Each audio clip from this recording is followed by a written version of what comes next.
Hola, ¿qué tal? Mi nombre es Rocío Ponce y estás en El Camino del Autista. En el capítulo de hoy os voy a hablar de mis comorbilidades y mis coocurrencias. En este caso porque creo que todas tienen mucho que ver y considero que seguramente si tienes autismo o como mínimo eres neurodivergente, puede que muchas cosas de estas te resuenen y no las tengas claras. Puede que gracias a ver este vídeo descubras que muchas de las cosas que me pasan también le pasan a mucha otra gente y espero que me dejes tu experiencia abajo de si realmente coincidimos en algunas de estas cosas. Ahora mismo cuento con 39 años. Me he sentido bastante aislada y sola, no porque no tuviera compañía al respecto de todo esto, sino porque los médicos siempre miran solo su apartado de las cosas y no en global, y considero que es muy importante tener en cuenta que el autismo o en mi caso el Ehlers-Danlos, que es lo primero que se me diagnosticó, es algo que va en consonancia con todo el cuerpo, no en exclusiva, por ejemplo, tema reumatológico o tema psicológico o tema no sé qué. Con esto quiero decir que todo interfiere en todo, porque somos un global, somos cuerpo, pero también somos mente y también somos emociones. Y sin esa tríada, sin tener esa tríada en cuenta, uno no puede entenderse y por lo tanto no se puede dar todo aquello que necesita. Desde que tengo uso de razón, a mí me dolía físicamente todo, era más sensible, me costaba mucho comer, bueno, cosas muy de patrón autista, pero además tenía mucha ansiedad. O sea, yo recuerdo haber tenido ansiedad e incluso estar muy triste como a los 10 años en verano porque, bueno, me dolían cosas y yo no las acababa de entender. Yo no las acababa de entender y por lo tanto me hacía una pelota muy grande y pensaba que me iba a morir. Entonces yo recuerdo que con 10 años escribí una carta despidiéndome de mi familia porque me dolía mucho un lado, que luego esto yo voy a descubrir que me va a pasar toda la vida y que me sigue pasando ahora y que me ha pasado 10.000 veces y ya lo normalizo, pero en aquel momento yo, bueno, me dio mucho miedo y por lo tanto pensé que me iba a morir, porque nadie sabía decirme nada. Luego yo iba al médico, el médico me decía que todo estaba bien, que mis análisis salían bien, que podía ser de crecimiento, etcétera, etcétera, ¿vale? Desde que yo tengo uso de razón, a mí siempre me ha dolido muchísimo todo, sobre todo la espalda. Es más, mi espalda fluctúa según la capacidad que yo tenga de movimiento o lo mal que esté. Por ejemplo, ahora estoy un poco mejor, pero hace 5 o 6 meses yo estaba muy mal de la espalda y esto se puede ver en algunos vídeos que yo he subido al canal porque no he podido hacer ejercicio suficiente como para mantener mi musculatura suficientemente fuerte como para sostener mi cuerpo. Y esto va asociado al Ehlers-Danlos, que yo no sabía que lo tenía, pero por diversas circunstancias familiares acabé descubriendo que tenía esta enfermedad, creo que a los 29 o 30 años, o sea, no hace tanto realmente. Y estos dolores que yo tenía de toda la vida y demás eran precisamente de esto. Yo cuando era adolescente, como a los 14 o así, fui al médico de cabecera, que justo me lo habían cambiado porque como que el pediatra pasó de ser de los 12 a los 16 o algo así, entonces volví a mi pediatra de cuando era pequeña y al verme entrar por la puerta me dijo, oye, aquí pasa algo con tu espalda, tal. Bueno, total, yo tenía hipercifosis, hiperlordosis, tenía la espalda básicamente como una S, joroba, así para resumir, ¿no? Y me pusieron un aparato así gigantesco que yo parecía Robocop. Ya ves tú, para un adolescente lo que viene a ser eso, pero era importante y necesario, ¿vale? En aquel momento no se sabía nada al respecto del Ehlers-Danlos porque es una enfermedad como muy desconocida, aunque por suerte ahora mismo se está poniendo más de moda, es más mainstream y tenemos más información, ya sea de aquí o de fuera, lo que ayuda, pero es complejo porque, claro, yo siempre había pensado que me lo inventaba yo o a mí me habían transmitido que era psicológico, cuando no es verdad, que eso también es algo doloroso que te lo digan los médicos y que te hagan gaslighting constante. Entonces, bueno, Pues eso, ¿no? Me dicen que tengo esto, me pongo un aparato durante aproximadamente 2 años hasta que acabé de hacer la etapa madurativa y bueno, sí que es verdad que estaba más recta, pero yo los dolores los seguía teniendo. Y encima, para error médico gigantesco, me dijeron, por desconocimiento obviamente, que yo entiendo que viene de ahí, que no hiciera ningún tipo de deporte.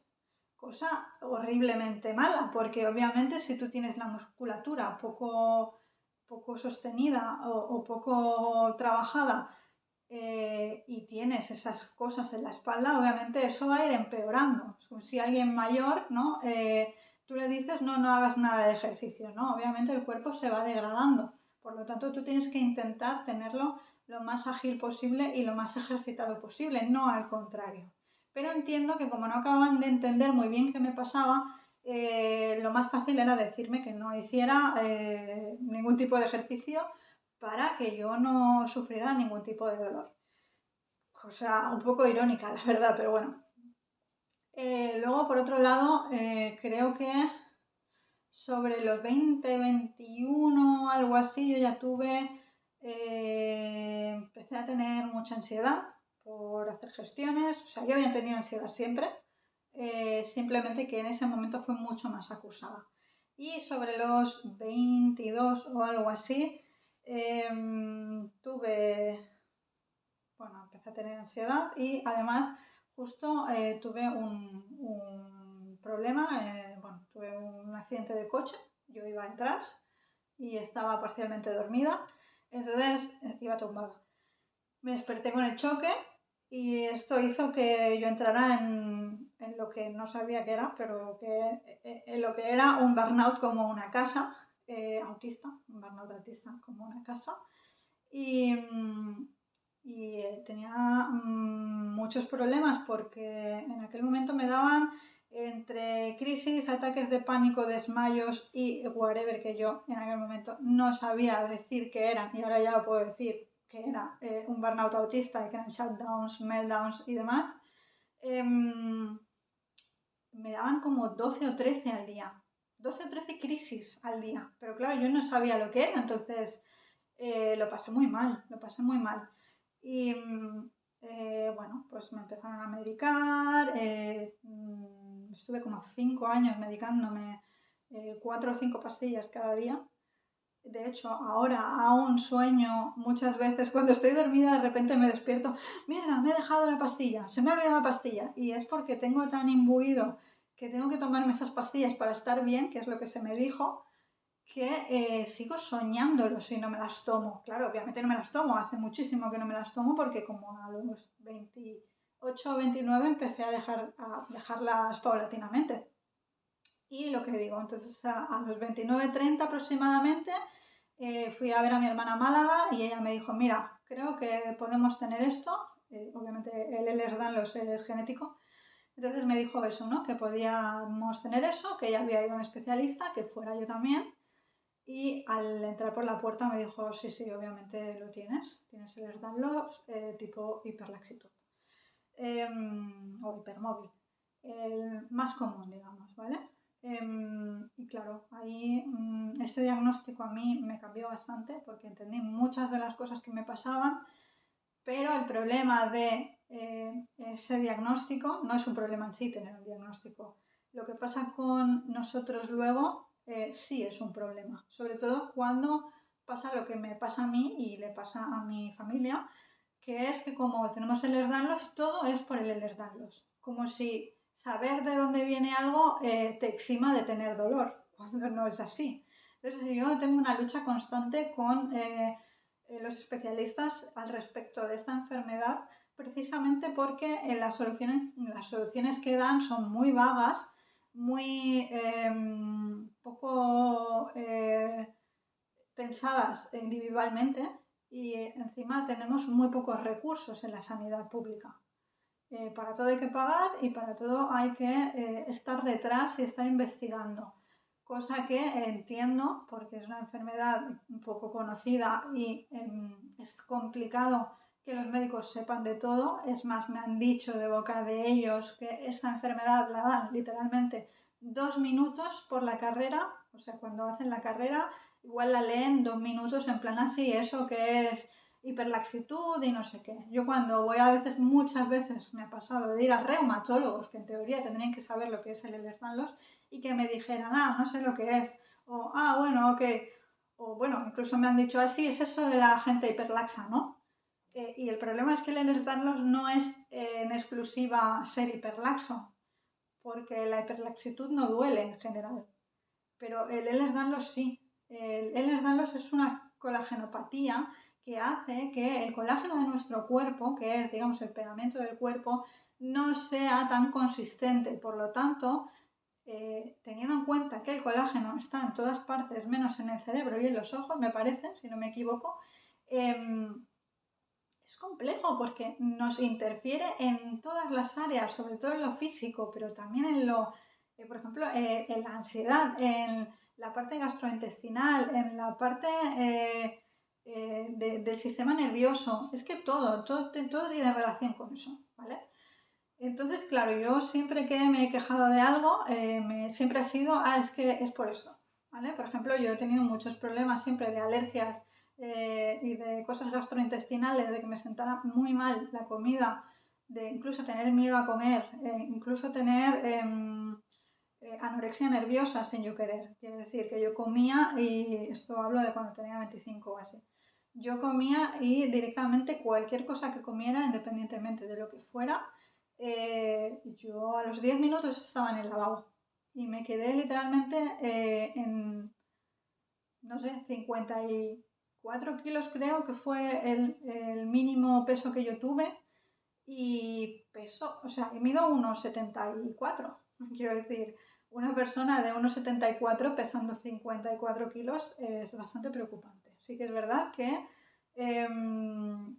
yo iba al médico y me decían, es que no tienes nada, es que no te pasa nada, es que no sé qué, y que también lo asociaban a un hipertiroidismo que tenía a los 18 años que me intentaron medicar. El problema de las tiroides ahora mismo es que fluctúo y yo creo que eso tiene más que ver con la disautonomía, que voy de un lado al otro, o sea, voy del hipertiroidismo al hipotiroidismo y así. Entonces me voy adelgazando, engordando, mi sistema nervioso va de una manera, de otra, el sistema endocrino se vuelve loquísimo, en fin, cosas.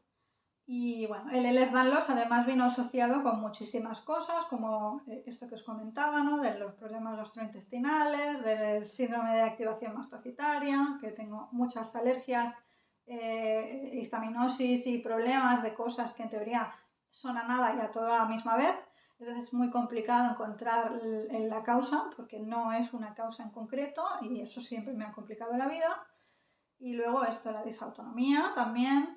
Y bueno, cosas que todavía no sé, pero que puede que tenga, como Chiari, Arno Chiari, o otras cosas asociadas al Ehlers-Danlos. Gracias a esto, gracias al Ehlers-Danlos, yo también pude encontrar una infografía en internet que hablaba de una de las comorbilidades más normales, que es la neurodivergencia. Y ahí yo me planteé, vale, ¿es posible que yo sea neurodivergente hacia algún tipo de cosa? Porque muchos de los síntomas asociados al Ehlers-Danlos también son síntomas que vienen dados por el sistema nervioso desregulado de una persona autista, por ejemplo. Entonces por ahí yo dije, vale, voy a investigar, voy a ver, tal, tal. Y además a mi alrededor empecé a encontrar a gente que tenía diagnósticos de diferentes cosas de neurodivergencia, sobre todo TDAH y autismo. Entonces ahí me empecé a plantear, puede que esto sea algo, puede que tal, que cual. Y encima luego me pasó lo de burnout. Entonces se juntó todo, ¿vale? Entonces ahí, como resumen, mi diagnóstico viene a aclarar por qué yo toda mi vida he tenido ciertos problemas, como puede ser esta relación con la comida tan extraña que tengo, tan compleja, o por qué tengo tanta ansiedad, porque tengo ansiedad crónica, porque tengo trastorno de shock postraumático y eso me ha marcado tantísimo el tener un accidente de coche, porque a veces aún sueño con ello y eso me ha dejado muy mal, aunque ya estoy bien de eso y puedo hacer mi vida corriente, han pasado muchos años, pero por ejemplo yo no conduzco porque era uno de mis miedos más grandes. Quizá ahora sí podría plantearme sacarme el carnet, pero yo estuve muchos años pensando que me daba un miedo atroz conducir. Entonces, todo viene unido.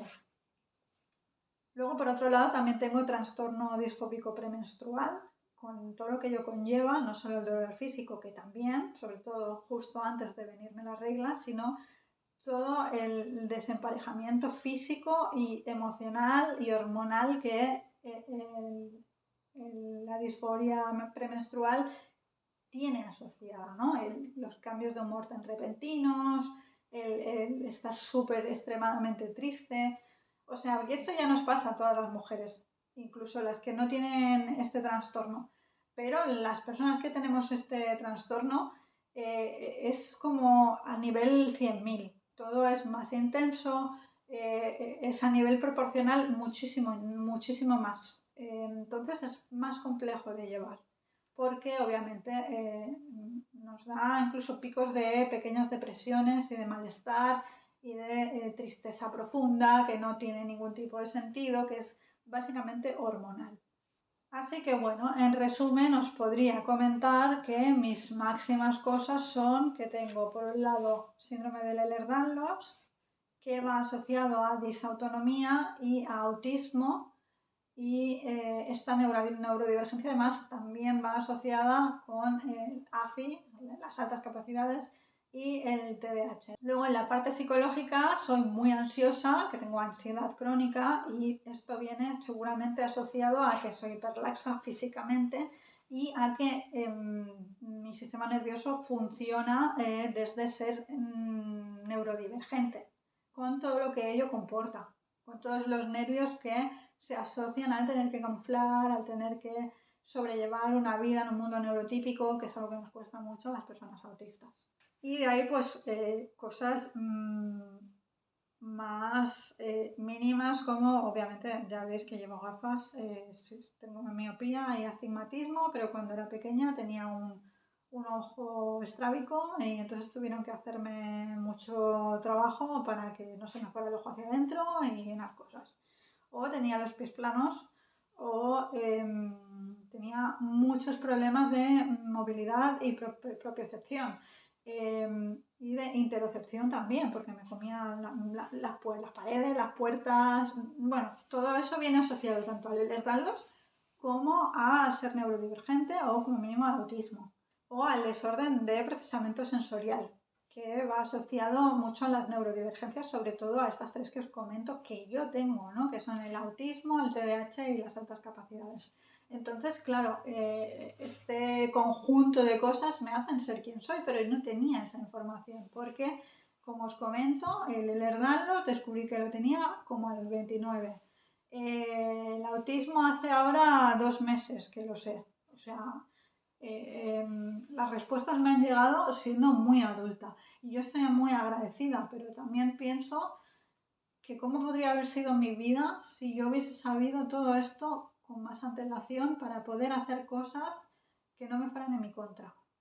La conclusión es esa. Ojalá las personas que estén llegando ahora a su diagnóstico lleguen antes de lo que he llegado yo para poder de verdad vivir una vida más tranquila, más en paz, menos machacona y menos perfeccionista y menos de sentirte tú que no vales, porque la sociedad te dice que no estás haciendo lo que te toca. Y en fin, esas son mis comorbilidades y mis coocurrencias.